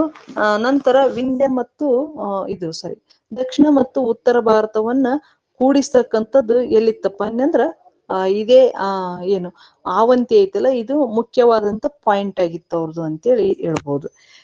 ಜೊತೆಗೆ ಕಾವೇರಿ ಪಟ್ಟಣಮು, ಪೈಠಾಣು, ನಾಸಿಕ್ಕು ಇವುಗಳನ್ನು ಕೂಡಿಸುವ ಮಾರ್ಗಗಳು ಕೂಡ ಇದ್ವು ಅಂತೇಳಿ ಹೇಳ್ಬೋದು. ಇನ್ನು ನಾಣ್ಯ ಪದ್ಧತಿ ಬಗ್ಗೆ ನಾವು ಮೊನ್ನೆನೆ ಮಾತಾಡಿದ್ದೀವಿ. ಒಟ್ಟು 8 ಬಗೆಯ ನಾಣ್ಯಗಳನ್ನ ಅವರು ವ್ಯವಹಾರಕ್ಕಾಗಿ ಬಳಸ್ತಾ ಇದ್ರು ಅಂತೇಳಿ ಹೇಳ್ಬೋದು. ಇನ್ನೊಂದೇನಪ್ಪಾ ಅನ್ನಂದ್ರ ನಗರೀಕರಣ. ಗುಪ್ತರ ಕಾಲದಲ್ಲಿ ಕಂಡು ಬಂದಂತ ಮುಖ್ಯವಾದಂತ ಆರ್ಥಿಕ ಲಕ್ಷಣಗಳಲ್ಲಿ ಏನಂದ್ರೆ ನಗರೀಕರಣ. ಕೈಗಾರಿಕಾ ನಗರಗಳಿದ್ವು, ಆಮೇಲೆ ಧಾರ್ಮಿಕ ನಗರಗಳು ಕೂಡ ಅವರಲ್ಲಿ ಇದ್ವು ಅಂತೇಳಿ ಹೇಳ್ಬೋದು. ಇದು ಪಾಯಿಯಾನನ ಬರವಣಿಗೆ ಮತ್ತು ಬೇರೆ ಬೇರೆ ಉಲ್ಲೇಖಗಳಿಂದ ನಮಗೆ ಕಂಡು ಬರುತ್ತೆ. ಹಾಗಾಗಿ ಪಾಟಲಿಪುತ್ರ, ಅಯೋಧ್ಯೆ ಮತ್ತು ಉಜ್ಜಯಿನಿಗಳು ಇವೇನಾಗಿದ್ವಪ್ಪ ಅಂದ್ರೆ ರಾಜಧಾನಿ ನಗರಗಳಾಗಿದ್ವು ಅಂತೆ. ಅಂದ್ರೆ ಇಲ್ಲಿ ವಿಧಗಳು ಪ್ರಾಚೀನ ಕಾಲದ ಅಥವಾ ಗುಪ್ತರ ಕಾಲದ ನಗರೀಕರಣ ಅಂತ ಕೇಳಿದ್ನ್ಯಾಗ ಪಾಟಲಿಪುತ್ರ, ಉಜ್ಜಯಿನಿ ಮತ್ತು ಅಯೋಧ್ಯೆ ಇವು 3 ರಾಜಧಾನಿ ಪಟ್ಟಣಗಳಾಗಿದ್ವು ಅಂತೇಳಿ ಹೇಳ್ಬೋದು. ಈ ಪಾಟಲಿಪುತ್ರವನ್ನ ಕುಸುಮಾಪುರ ಅಂತೇಳಿ ಕೂಡ ಕರಿತಾ ಇದ್ರಿ ಇವರು. ಅದರ ಹಳೆಯ ಹೆಸರು ಕುಸುಮಾಪುರ ಅಂತೇಳಿ. ಇದು ಮತ್ತೆ ಉಜ್ಜಯಿನಿ ಐತಲ್ಲ, ಇದು ಉಜ್ಜಯಿನಿ, ಕಂಚಿ, ನಳಂದ, ತಕ್ಷಶಿಲಾ ಇವೆಲ್ಲವೂ ಶೈಕ್ಷಣಿಕ ನಗರಗಳಾಗಿ ಅಭಿವೃದ್ಧಿಯನ್ನ ಕಂಡಿದ್ವು ಅಂತೇಳಿ ಹೇಳ್ಬೋದು. ಆಮೇಲೆ ದಾಸಾಪುರ ರೇಷ್ಮೆ ವ್ಯಾಪಾರಕ್ಕೆ ಪ್ರಸಿದ್ಧಿಯಾಗಿರ್ತಕ್ಕಂಥ ನಗರ ಆಗಿತ್ತು. ಆಮೇಲೆ ತಾಮ್ರಲಿಪ್ತಿ, ಗಿರಿನಗರ ಇವೆಲ್ಲವೂ, ಬ್ರೋಚು, ಸೋಪಾರು, ಸೂರತ್ತು, ಚೌಳು ಇವೆಲ್ಲವೂ ಬಂದರು ಪಟ್ಟಣಗಳಾಗಿದ್ವು ಅಂತೇಳಿ ಹೇಳ್ಬೋದು. ಅದ್ರ ಜೊತೆಗೆ ವಲ್ಲಭಿ, ಓದಂತಪುರಿ, ಬನಾರಸ್ಸು, ಕಂಚಿ, ನಳಂದ, ತಕ್ಷಶಿಲೆ ಇವೆಲ್ಲವೂ ವಿದ್ಯಾ ಕೇಂದ್ರಗಳಾಗಿದ್ವು ಅಂತೇಳಿ. ಮತ್ತೆ ವೈಶಾಲಿ, ಶ್ರಾವಸ್ತಿ, ಮಥುರಾ, ಬೆಸ್ನಗರು, ಗಿರ್ನಾರು, ಕಪಿಲವಸ್ತು, ಅಮರಾವತಿ ಇವೆಲ್ಲವೂ ಏನಪ್ಪಾ ಅಂದ್ರೆ ಕಲೆ ಮತ್ತು ಧಾರ್ಮಿಕ ಕೇಂದ್ರಗಳಾಗಿದ್ವು ಅಂತೇಳಿ ಹೇಳ್ಬೋದು. ಹೀಗಾಗಿ ಕೈಗಾರಿಕಾ ನಗರಗಳು, ರಾಜಧಾನಿ ನಗರಗಳು, ಶೈಕ್ಷಣಿಕ ನಗರಗಳು, ಧಾರ್ಮಿಕ ನಗರಗಳು ಹೀಗೆ ಒಟ್ಟು ಗುಪ್ತರ ಕಾಲದಲ್ಲಿ ಸಾಕಷ್ಟು ನಗರೀಕರಣ ಕೂಡ ಬೆಳೆದು ಬರ್ತೈತಿ ಅಂತೇಳಿ ಹೇಳ್ಬೋದು. ಇಷ್ಟು ಇವರ ಒಂದು ಆರ್ಥಿಕ ಸ್ಥಿತಿಯಾಗಿತ್ತು ಅಂತೇಳಿ ಹೇಳ್ಬೋದು. ಇನ್ನ ಗುಪ್ತರ ಕಾಲದ ಸಮಾಜ, ಮುಖ್ಯವಾಗಿ ಅವರ ಒಂದು ಸಮಾಜವನ್ನು ನೋಡೋದಾದ್ರೆ ಇಲ್ಲಿ ಏನಪ್ಪಾ ಅಂದ್ರ ಗುಪ್ತರು ವಿಶಾಲವಾದಂತ ಸಾಮ್ರಾಜ್ಯವನ್ನು ಸ್ಥಾಪಿಸಿದಂತ ಗುಪ್ತರ ಸಮಾಜ ಹೇಗಿತ್ತಂದ್ರೆ ಜಾತಿ ಪದ್ಧತಿಯಿಂದ ಕೂಡಿತ್ತು, ವರ್ಣಾಶ್ರಮದಿಂದ ಕೂಡಿತ್ತು. ಅಂದ್ರೆ ಅವರ ಒಂದು ಆರ್ಥಿಕ ಪರಿಸ್ಥಿತಿಗೂ ಮತ್ತು ಅವರ ಒಂದು ಸುವರ್ಣ ಯುಗಕ್ಕೂ ಅವರ ಸಾಮಾಜಿಕ ಸ್ಥಿತಿಗತಿಗೆ ನೋಡಿದ್ಯಾಗ ಒಂದಕ್ಕೊಂದು ಹೊಂದಾಣಿಕೆ ಇರಲಿಲ್ಲ ಅನ್ನೋ ಲೆಕ್ಕದಲ್ಲಿ ಇತ್ತೇನೋ ಅಂತ. ಅಂದ್ರೆ ವರ್ಣಾಶ್ರಮ ಪದ್ಧತಿ ಸಾಕಷ್ಟು ಅಭಿವೃದ್ಧಿ ಇತ್ತು ಮತ್ತು ಅದನ್ನ ಇವರು ಪೋಷಿಸ್ತಾ ಇದ್ರು, ಮತ್ತು ಅವರ ರಾಜನ ಕರ್ತವ್ಯ ಕೂಡ ಆಗಿತ್ತು ಅಂತೇಳಿ. ಹಾಗಾಗಿ ಗುಪ್ತರ ಸಮಾಜ ವರ್ಣಾಶ್ರಮದ ಮೇಲೆ ನಿರ್ಮಾಣ ಆಗಿತ್ತು ಅಂತೇಳಿ ಹೇಳ್ಬೋದು. ಈ ವರ್ಣಾಶ್ರಮ ಅಂದ್ರ ಬ್ರಾಹ್ಮಣ, ಕ್ಷತ್ರಿಯ, ವೈಶ್ಯ ಮತ್ತು ಶೂದ್ರ ಎಂಬ ವರ್ಗದವರು ಇದ್ರು. ಚಾತುರ್ವರ್ಣ ಪದ್ಧತಿ ಏನು ಬಹಳಷ್ಟು ಕಠಿಣವಾಗಿತ್ತು ಇವರ ಒಂದು ಕಾಲದಲ್ಲಿ. ಬ್ರಾಹ್ಮಣರು ಎಲ್ಲಕ್ಕಿಂತ ಹೆಚ್ಚಾಗಿ ಗೌರವ ಸ್ಥಾನದಲ್ಲಿ ಈ ಒಂದು ಕಾಲದಲ್ಲಿ ಉನ್ನತಿಯನ್ನ ಹೊಂದಿದ್ರು ಅಂತೇಳಿ. ಜೊತೆಗೆ ಕ್ಷತ್ರಿಯರಿಗೂ ಕೂಡ ಬ್ರಾಹ್ಮಣರಷ್ಟೇ ಸರಿಸಮಾನವಾದಂತ ಸೌಲಭ್ಯಗಳು ಇದ್ವು ಅಂತೇಳಿ ಹೇಳ್ಬೋದು. ಈ ಶೂದ್ರರು ಬ್ರಾಹ್ಮಣರನ್ನು ಮುಟ್ಟುವಂತಿರ್ಲಿಲ್ಲ. ಶೂದ್ರರಿಂದ ಆಹಾರವನ್ನು ಪಡೆದರೆ ತಮ್ಮ ಆಧ್ಯಾತ್ಮಿಕ ಶಕ್ತಿ ಕಳೆದು ಹೋಗುತ್ತೆ ಅಂತೇಳಿ ಅವ್ರು ನಂಬಿದ್ರು ಅಂತೇಳಿ ಹೇಳ್ಬೋದು. ಆಮೇಲೆ ಬ್ರಾಹ್ಮಣರಿಗೆ ಸಾಕಷ್ಟು ದಾನ ದತ್ತಿಗಳು, ಆಮೇಲೆ ತೆರಿಗೆ ರಹಿತ ಅಗ್ರಹಾರಗಳು, ಅವರಿಗೆ ಅಗ್ರಹಾರಗಳನ್ನು ನಿರ್ಮಾಣ ಮಾಡಿ ಕೊಡ್ತಾ ಇದ್ರು. ಅಪಾರ ಸಂಪತ್ತು ಅವರ ಒಂದು ಕೈ ಸೇರ್ತಾ ಇತ್ತು ಅಂತೇಳಿ ಹೇಳ್ಬೋದು. ಮತ್ತು ಅವರು 5 ಕೊಠಡಿಗಳುಳ್ಳ ಮನೆಗಳಲ್ಲಿ ಜೀವಿಸ್ತಾ ಇದ್ರು ಅಂತೇಳಿ, ಯಾರು ಬ್ರಾಹ್ಮಣರು ಅಂತೇಳಿ. ಅವರ ನಂತರದ ಸ್ಥಾನ ಯಾರ್ದಿತ್ತು ಅಂದ್ರೆ ಕ್ಷತ್ರಿಯರ್ದು. ಹಾಗಾಗಿ ಇಲ್ಲಿ ಮತ್ತೆ ವೈಶ್ಯರದು 3ನೇ ಸ್ಥಾನ. ಕೊನೆಯ ಸ್ಥಾನ ಯಾರಾಗಿತ್ತಪ್ಪ ಅಂದ್ರ ಶೂದ್ರರ್ದಾಗಿತ್ತು. ಮತ್ತು ಚಾಂಡಾಲ ಪದ್ಧತಿ ಇವರ ಒಂದು ಸಮಾಜದಲ್ಲಿ ಇತ್ತು ಅಂತೇಳಿ. ದಾಸರಾಗಿ, ಜೀತಗಾರರಾಗಿ ಇವರು ವಿಷ್ಟಿ ಸೇವೆಯನ್ನ ಮಾಡ್ಬೇಕಾಗಿತ್ತು ಅಂತೇಳಿ ಹೇಳ್ಬೋದು. ಮತ್ತೆ ಉತ್ತರ ವೈದಿಕ ಕಾಲದಲ್ಲಿ ಇದ್ದಂತೆ ಏನಪ್ಪಾ ಅಂದ್ರೆ ಇಲ್ಲಿ ಶೂದ್ರರಲ್ಲಿ ಅಂತ್ಯಜರು ಕೂಡ ಇದ್ರು ಅಂತೇಳಿ. ಅವ್ರನ್ನ ಚಾಂಡಲರು ಅಂತೇಳಿ ಕೂಡ ಕರಿತಾ ಇದ್ರು. ಈ ಚಾಂಡಲರು ಮತ್ತು ಅಂತ್ಯಜರು ಊರು ಹೊರಗಡೆ ಜೀವಿಸ್ಬೇಕಾಗಿತ್ತು ಅಂತೇಳಿ ಹೇಳ್ತಾರೆ. ಮತ್ತೆ ಇವರು ಮಾಂಸ ಮಾರಾಟ, ಬೇಟೆ, ಸತ್ತ ಪ್ರಾಣಿಗಳ ಶವಗಳನ್ನ ಸಾಗಿಸ್ತಕ್ಕಂಥ ಕೆಲಸಗಳಲ್ಲಿ ತೊಡಗಿದ್ರು ಅಂತೇಳಿ ಹೇಳ್ತಾರೆ. ಇವರು ವಿಶೇಷವಾಗಿ ಮೀನುಗಾರಿಕೆಯಲ್ಲಿ ತೊಡಗಿದ್ರು ಅಂತೇಳಿ ಫಾಹಿಯನ್ ಹೇಳ್ತಾನೆ. ಮತ್ತೆ ಚಾಂಡಾಲರು ನಗರವನ್ನ ಪ್ರವೇಶ ಮಾಡ್ಬೇಕಾದ್ರೆ ಮರದ ತಮಟೆಯನ್ನ ಬಾರಿಸ್ತಾ ಇದ್ರು ಅಂತೇಳಿ. ಅಂದ್ರೆ ಅದು ನಾವು ಊರ ಒಳಗೆ ಬರ್ತಾ ಇದ್ದೀವಿ ಅಂತೇಳಿ ಎಚ್ಚರಿಸ್ಬೇಕಾಗಿತ್ತು. ಯಾಕೆ ಎಚ್ಚರಿಸ್ಬೇಕಾಗಿತ್ತು ಅನ್ನಂದ್ರ ದಾರಿಯಲ್ಲಿ ಯಾರಾದ್ರೂ ಇದ್ದವ್ರು ಹಿಂದಕ್ ಸರಿಲಿ, ಅವ್ರನ್ನ ನೋಡಿದ್ರೆ ನಮಗೊಂದ್ ರೀತಿ ದರಿದ್ರ ಅಂತೇಳಿ ಆ ಸಮಾಜದಲ್ಲಿ ಇತ್ತು. ಹಾಗಾಗಿ ಆ ಚಾಂಡಾಲರು ಪುರ ಪ್ರವೇಶ ಮಾಡುವಾಗ ಜೋರಾದ ತಮಟೆ ಸದ್ದನ್ನ ಮಾಡ್ಬೇಕಾಗಿತ್ತು. ಅಂದ್ರೆ ಟೋಟಲ್ ಆಗಿ ಆ ವರ್ಣಾಶ್ರಮ ಪದ್ಧತಿ ತುಂಬಾ ಕಠಿಣವಾಗಿತ್ತು ಗುಪ್ತರ ಕಾಲದಲ್ಲಿ ಅಂತೇಳಿ ಹೇಳ್ಬೋದು. ಅದು ಮತ್ತೆ ವರ್ಗವನ್ನು ಕೂಡ ಸೃಷ್ಟಿ ಮಾಡಿತ್ತು ಅಂತೇಳಿ. ವರ್ಣಾಶ್ರಮ ಪದ್ಧತಿನೇ ಇತ್ತು, ಮತ್ತೆ ವರ್ಗ ವ್ಯವಸ್ಥೆನೂ ಕೂಡ ಇತ್ತು. ದಾನ ದತ್ತಿಗಳು ಜಾಸ್ತಿ ಆಗಿದ್ದರಿಂದ ಉಳಿಗಮಾನ್ಯ ಪದ್ಧತಿ ಉಟ್ಕೊಳ್ತೈತಿ. ಇಲ್ಲಿ ಭೂಮಿ ಉಳ್ಳವರು ಮತ್ತು ಭೂ ರೈತರು ಉಟ್ಕೊಳ್ತಾರೆ, ಶ್ರೀಮಂತರು ಉಟ್ಕೊಳ್ತಾರೆ, ಮತ್ತು ಜೀತದಾಳದವರು ಕೂಡ ಹುಟ್ಕೊಳ್ತಾರೆ. ಹಾಗಾಗಿ ಅವರ ಸಮಾಜದಲ್ಲಿ ಸಮಾನತೆ ಅನ್ನೋದು ಇರಲಿಲ್ಲ ಅಂತೇಳಿ ಹೇಳ್ಬೋದು. ಎಲ್ಲ ಹೇಳ್ತಾರೆ, ಇಷ್ಟೆಲ್ಲ ಇದ್ರು ಕೂಡ ಜಾತಿ ವ್ಯವಸ್ಥೆ ಅಷ್ಟು ಕಠಿಣ ಆಗಿರ್ಲಿಲ್ಲ ಅಂತೇಳಿ. ಅಂದ್ರೆ ಜಾತಿ ವ್ಯವಸ್ಥೆ ಇದನ್ನೆಲ್ಲ ನೋಡೋದಾಗ ಕಠಿಣವಾಗಿತ್ತು ಅಂತೇಳಿ. ಮತ್ತೆ ಅಂತರ್ಜಾತಿ ವಿವಾಹಗಳಿಗೆ ಏನು ಅವಕಾಶ ಇರ್ಲಿಲ್ಲ, ಇದ್ರೂ ಕೂಡ ಅದು ತುಂಬಾ ಕಡಿಮೆ ಇತ್ತು ಅಂತೇಳಿ ಹೇಳ್ಬೋದು. ಮತ್ತೆ ಇನ್ನೊಂದು ಸ್ತ್ರೀಯರ ಸ್ಥಾನಮಾನ. ಗುಪ್ತರ ಸಮಾಜ ಹೇಳಿ ಕೇಳಿ ಪಿತೃಪ್ರಧಾನ ವ್ಯವಸ್ಥೆಯನ್ನು ಹೊಂದಿದಂತ ಒಂದು ಸಮಾಜ ಆಗಿತ್ತು ಅಂತೇಳಿ. ಹಾಗಾಗಿ ಗುಪ್ತರ ಕಾಲದಲ್ಲಿ ಸ್ತ್ರೀಯರ ಸ್ಥಾನಮಾನಗಳು ಅಷ್ಟೇನು ಉತ್ತಮ ಆಗಿರ್ಲಿಲ್ಲ ಅಂತೇಳಿ. ಅವಳಿಗೆ ಸ್ವಾತಂತ್ರ್ಯವನ್ನ ನಿರಾಕರಿಸಲಾಗಿತ್ತು. ಅವಳಿಗೆ ಶಿಕ್ಷಣದ ಹಕ್ಕಾಗಲಿ, ಆಸ್ತಿಯ ಹಕ್ಕಾಗಲಿ, ರಾಜಕೀಯ ಹಕ್ಕಾಗಲಿ ಇರ್ಲಿಲ್ಲ. ಧಾರ್ಮಿಕ ಆಚರಣೆಗಳಲ್ಲಿ ಕೂಡ ಆಕಿ ಭಾಗವಹಿಸ್ತಾ ಇರ್ಲಿಲ್ಲ. ಏನಪ್ಪಾ ಅಂದ್ರ ಅವಳಿಗೆ ವಿವಾಹ ಅನ್ನೋದು ಹಿರಿಯರೇ ನೋಡಿ ಮಾಡಿದಂತ ವಿವಾಹಗಳು ಜಾಸ್ತಿ ಇದ್ವು. ಅವಳಿಗೇನು ಮದುವೆಯಲ್ಲಿ ಕೊಡ್ತಾ ಇದ್ರಲ್ಲ ಅದೇ ಒಡವೆಗಳೇ ಅವಳ ಆಸ್ತಿ ಆಗಿತ್ತು ಅಂತೇಳಿ ಹೇಳ್ಬೋದು. ಅಂದ್ರೆ ಟೋಟಲ್ ಆಗಿ ಇಲ್ಲಿ ಸ್ತ್ರೀ ಸ್ವಾತಂತ್ರ್ಯ ಹರ್ರತಿ ಅಂತ ಏನ್ ಹೇಳ್ತೀವಲ್ಲ, ಸ್ತ್ರೀ 4 ಗೋಡೆಗಳ ಮಧ್ಯೆ ಇದ್ಲು ಅಂತೇಳಿ ಹೇಳ್ಬೋದು. ಮತ್ತೆ ಅವಳ ಪುರುಷನ ಅಧೀನದಲ್ಲಿ ಕೂಡ ಇದ್ಲು ಅಂತ. ಮತ್ತೆ ಇಲ್ಲಿ ಮನುಧರ್ಮ ಏನೈತಲ್ಲ ಕಟ್ಟುನಿಟ್ಟಾಗಿ ಜಾರಿಯಾಗಿತ್ತು ಮಹಿಳೆಯರ ದೃಷ್ಟಿಯಿಂದ ಅಂತೇಳಿ ಹೇಳ್ಬೋದು. ಮತ್ತೆ ಕೆಲವು ಸಂದರ್ಭದಲ್ಲಿ ಬಾಲ್ಯ ವಿವಾಹ ಜಾಸ್ತಿ ಆಗ್ತಾ ಇತ್ತು, ಬಹುಪತ್ನಿತ್ವ ರೂಢಿಯಲ್ಲಿತ್ತು ಅಂತೇಳಿ ಹೇಳ್ಬೋದು. ಬಹುಪತಿತ್ವ ಇರ್ಲಿಲ್ಲ, ಪತ್ನಿತ್ವ ಇತ್ತು, ಬಹುಪತಿತ್ವ ಇರ್ಲಿಲ್ಲ ಅಂತೇಳಿ. ಮತ್ತೆ ವಿವಾಹಕ್ಕೆ ಮಾನ್ಯತೆ ಇರ್ಲಿಲ್ಲ. ಅಂದ್ರೆ ಇನ್ ಕೇಸಸ್ ಬಾಲ್ಯ ವಿವಾಹ ಆಗಿ ಗಂಡ ಸತ್ತೋದ್ನಂದ್ರ ಆಕೆಗೆ ಮತ್ತೊಂದು ಮದುವೆ ಆಗ್ಲಿಕ್ಕೆ ಅವಕಾಶ ಇರಲಿಲ್ಲ ಅಂತೇಳಿ. ಜೊತೆಗೆ ವೇಷ ವೃತ್ತಿ, ಆಮೇಲೆ ಸತಿ ಪದ್ಧತಿಗಳು ವಿರಳವಾಗಿ ಆಚರಣೆಯಲ್ಲಿದ್ವು, ಇದು ಸ್ವಲ್ಪ ಕಡಿಮೆ ಇದ್ವು ಅಂತೇಳಿ. ಮತ್ತೆ ಭಾನುಗುಪ್ತನ ದಂಡನಾಯಕ ಗೋಪರಾಜ ಹೂಣರೊಡನೆ ಯುದ್ಧದಲ್ಲಿ ಮಿಡಿದಾಗ ಅವನ ಪತ್ನಿ ಸತಿಯಾದಳು ಅಂತೇಳಿ ಹೇಳ್ತಾರೆ. ಯಾರು? ಭಾನುಗುಪ್ತನ ದಂಡನಾಯಕ ಗೋಪರಾಜ. ಜೊತೆಗೆ ಕ್ರಿಸ್ತಶಕ 510ರಲ್ಲಿ ಹೆಂಡತಿ ಒಬ್ಬಳು ಗಂಡನೊಂದಿಗೆ ಸತಿಯಾದ ನಿದರ್ಶನ ದೊರೆಯುತ್ತೆ ಅಂತೇಳಿ. ಇವರಲ್ಲಿ ಇದು ಸತಿ ಪದ್ಧತಿ ಇತ್ತು, ವೇಷವೃತ್ತಿ ಇತ್ತು, ಜೊತೆಗೆ ದೇವದಾಸಿ ಪದ್ಧತಿ ರೂಢಿಯಲ್ಲಿ ಇತ್ತು ಅಂತೇಳಿ, ದೇವದಾಸಿ ಪದ್ಧತಿ ರೂಢಿಯಲ್ಲಿ ಇತ್ತು ಅಂತೇಳಿ ಹೇಳ್ಬೋದು. ಮತ್ತೆ ಇಲ್ಲಿ ಹೆಣ್ಮಕ್ಕಳನ್ನ ವಿಶೇಷವಾಗಿ ದೇವಸ್ಥಾನಗಳಲ್ಲಿ ಪೂಜೆಗಂತೇಳಿ ಇಟ್ಕೊಳ್ತಾ ಇದ್ರು. ಮುಂದೆ ಅದೇ ಏನಾಯ್ತಪ್ಪ ಅನ್ನಂದ್ರ ದೇವದಾಸಿ ಪದ್ಧತಿಗೆ ಜಾಸ್ತಿ ಬೆಂಬಲವನ್ನ ನೀಡ್ತು ಅಂತೇಳಿ. ಕಾಳಿದಾಸನ ಒಂದು ಉಲ್ಲೇಖದಂತೆ ಉಜ್ಜಯಿನಿ ಮಹಾಕಾಳಿ ದೇವಾಲಯದಲ್ಲಿ ಇಂಥ ಹೆಣ್ಣು ಮಕ್ಕಳು ಇದ್ರು ಅಂತೇಳಿ ಅವನು ತನ್ನ ಕೃತಿಯಲ್ಲಿ ಉಲ್ಲೇಖ ಮಾಡ್ತಾನೆ ಅಂತೇಳಿ. ಆಮೇಲೆ ಗಣಿಕೆಯರನ್ನ ನೃತ್ಯಕ್ಕೆ ಹಚ್ಚಲಾಗ್ತಾ ಇತ್ತು, ವೇಷವೃತ್ತಿ ಇತ್ತು, ನಗರಗಳಲ್ಲಿ ವೇಷವೃತ್ತಿ ಜಾಸ್ತಿ ಇತ್ತು ಅಂತ. ನಾವು ಕವಿರತ್ನ ಕಾಳಿದಾಸ ಸಿನಿಮಾದಲ್ಲಿ ಒಬ್ಬ ವೇಶ್ಯೆಯ ಮನೆಯಲ್ಲಿ ಕಾಳಿದಾಸ ತಂಗಿರೋದನ್ನ ನಾವು ಉಲ್ಲೇಖ ಮಾಡ್ಬೋದು ಅಂತೇಳಿ. ಮತ್ತೆ ಇನ್ನೊಂದೇನಪ್ಪಾ ಅಂದ್ರ ಇಲ್ಲಿ ಎಲ್ಲಾ ಸ್ತ್ರೀಯರಿಗೆ ಸ್ವಾತಂತ್ರ್ಯ ಇರಲಿಲ್ಲ ಅಂತಲ್ಲ. ರಾಣಿಯರು ಮತ್ತು ರಾಜಮನೆತನದವರು, ಉನ್ನತ ಸ್ತ್ರೀಯರು ಕೆಲವು ಸಂದರ್ಭದಲ್ಲಿ ಶಿಕ್ಷಣ ಪಡ್ಕೊಂಡಿದ್ರೆ ಅವರ ಹಕ್ಕುಗಳು ಉತ್ತಮ ಆಗಿದ್ವು ಅಂತೇಳಿ ಹೇಳ್ಬೋದು. ಅವರಲ್ಲಿ ಕೆಲವರು ಕವಿಗಳು, ಪಂಡಿತರು ಕೂಡ ಆಗಿದ್ರು ಅಂತೇಳಿ. ಈ ಕಾತ್ಯಾಯನ ಇದ್ದಾಳಲ್ಲ, ಈಕಿ ಸ್ತ್ರೀಗೆ ಹಕ್ಕು ಪರ ಉಳ್ಳವಳಾಗಿದ್ಲು ಅಂತೇಳಿ ಹೇಳ್ಬೋದು.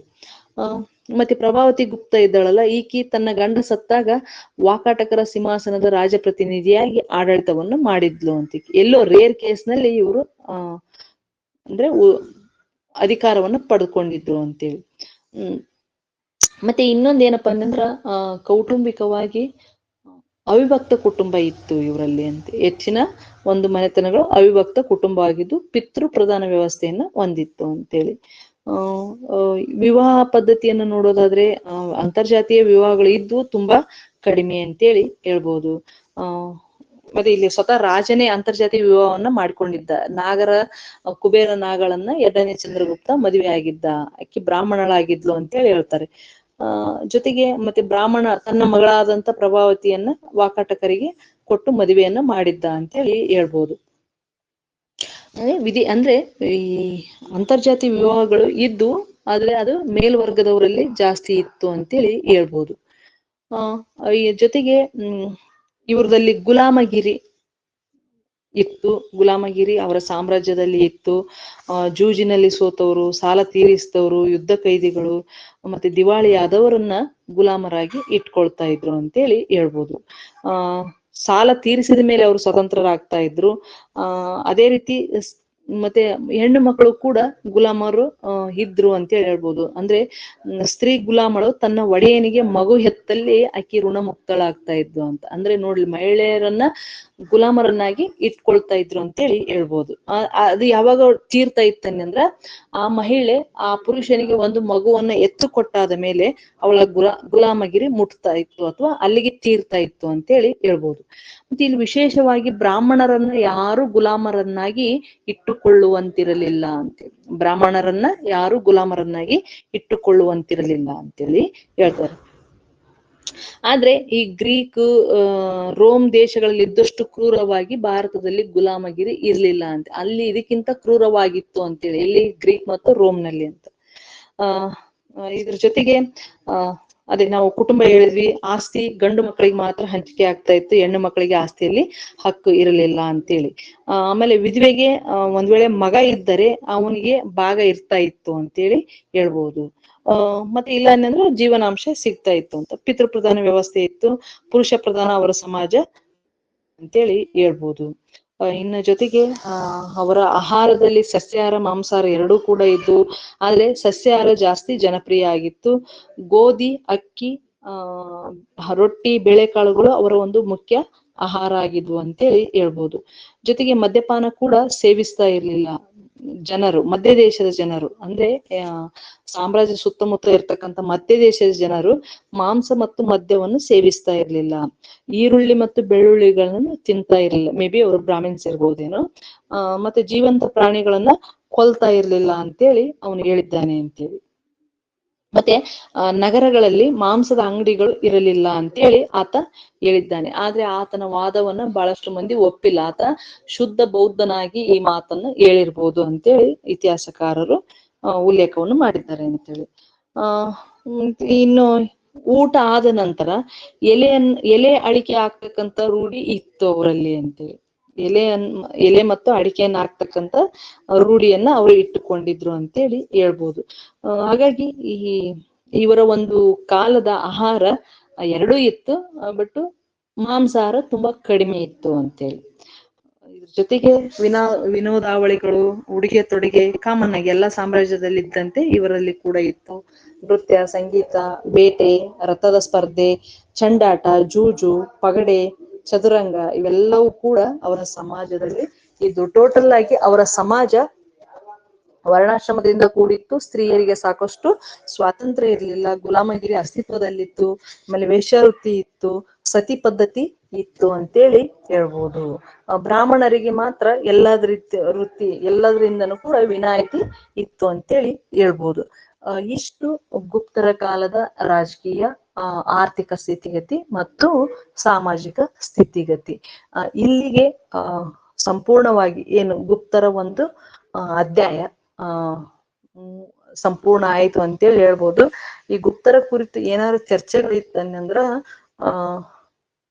ಮಾಡ್ಬೋದು, ಒಂದು 5 ನಿಮಿಷ.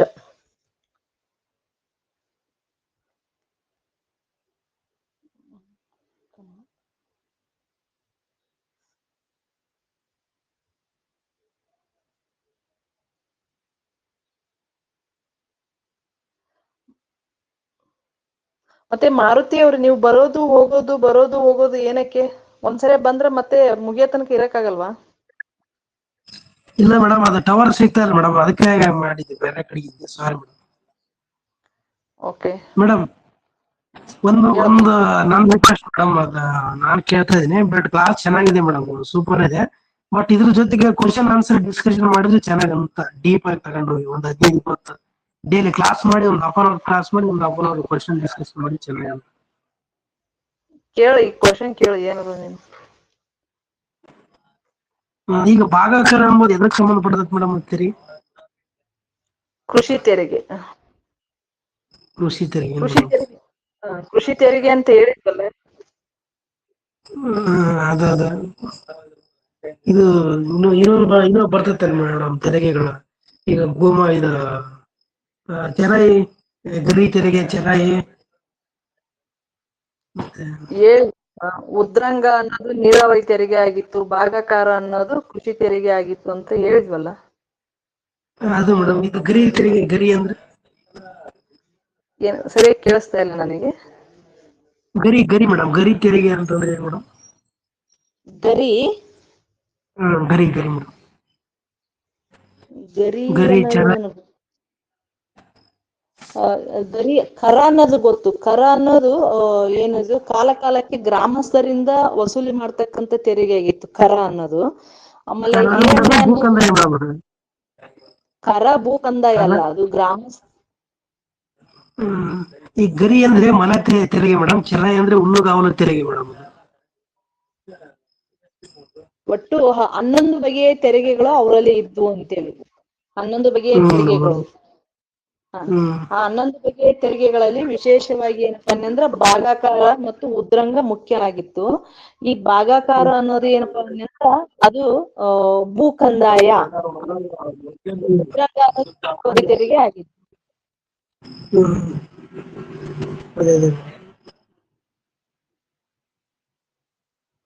ಮತ್ತೆ ನೀವು ಕ್ಲಿಯರ್ ಇಲ್ಲ ರೀ, ವಾಯ್ಸ್ ಕ್ಲಿಯರ್ ಇಲ್ಲ, ಸೌಂಡ್ ಇಲ್ಲ ಮೇಡಮ್, ಕೇಳಿಸ್ತದೆ ಮೇಡಮ್, ನೀವು ವಾಯ್ಸ್ ಕೇಳಿಸ್ತದೆ. ನನ್ನ ವಾಯ್ಸ್ ನಿಮಗೆ ಕೇಳಿಸ್ತೈತಿ, ನೀವು ಮಾತಾಡ್ಬೇಕಾದ್ರೆ ನಮಗೆ ಡಿಸ್ಟರ್ಬೆನ್ಸ್ ಆಗುತ್ತೆ ಅಂತ. ಮೇಡಮ್ ವಾಯ್ಸ್ ಕ್ಲಿಯರೆನ್ಸ್ ಬರ್ತಾ ಇಲ್ಲ. ಯಾರ್ ನಂದ? ಮಾರುತಿ ಅವ್ರದ್ದು?